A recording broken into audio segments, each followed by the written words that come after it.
The picks are in. The College Football Playoff Selection Committee released its poll on Tuesday night and left many shaking their heads.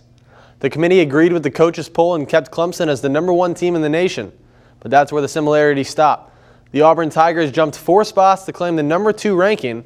Oklahoma remains at #3 and Wisconsin at #4. All 4 teams will be playing in conference championship games this weekend before the committee makes its final selection on Sunday. The University of Tennessee got a new football coach and then lost him. Former Ohio State defensive coordinator Greg Schiano was hired by the Vols on Sunday. But former players, fans, alumni, and politicians took to the streets and to Twitter to protest the hiring. Tennessee retracted the hire later that day amidst the criticism. On the rock on the campus of University of Tennessee, this was pictures. It reads, "Schiano covered up child rape at Penn State." Schiano is said to have known about Jerry Sandusky's child abuse during his tenure at Penn State. Lindenwood men's basketball won its 3rd consecutive non-conference game against Beloit University, 83-58. The Lions got off to a hot start, scoring 17 points in the first 5 minutes of the game. In the last 2 Lindenwood games, the Lions have scored a combined 17 points in the first 5 minutes of play.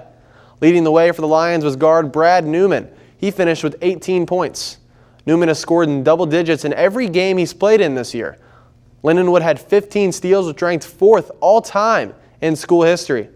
Coming up next for Lindenwood, they will have their final non-conference game of the year as they take on Excelsior College on Saturday, December 2nd at 2 p.m. at Highland Arena. The Lindenwood women's basketball team rose to 6-0 overall with a 9-point victory over McKendree University on Tuesday. This is the best start for the Lions since joining the NCAA. Sophomore forward Callie Billner totaled a double-double in the game, making that her 6th consecutive on the season. She had 21 points and 11 rebounds in the 77-68 win. The Lions host Central Christian College of the Bible on Friday in Highland Arena at 6 p.m.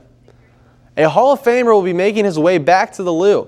Paul Correa will be at the Blues game on Wednesday where they will honor his recent induction into the Hockey Hall of Fame.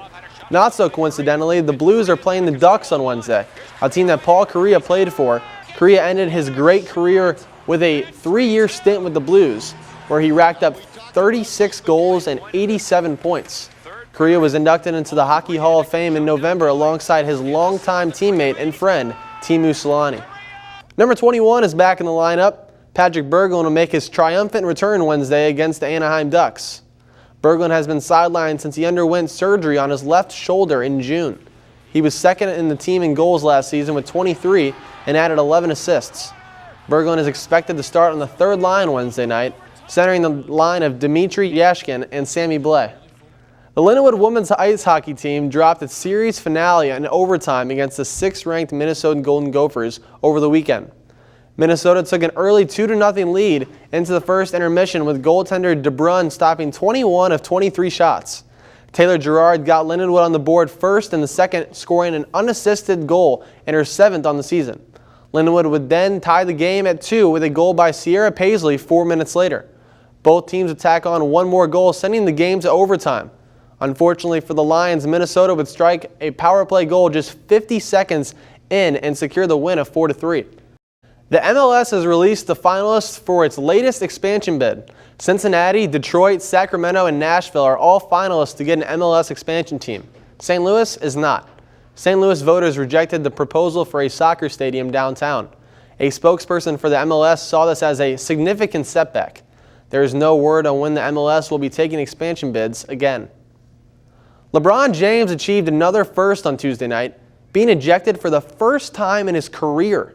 The Cavs star was tossed with 2 minutes left in the 3rd quarter when he missed a shot and thought he was fouled.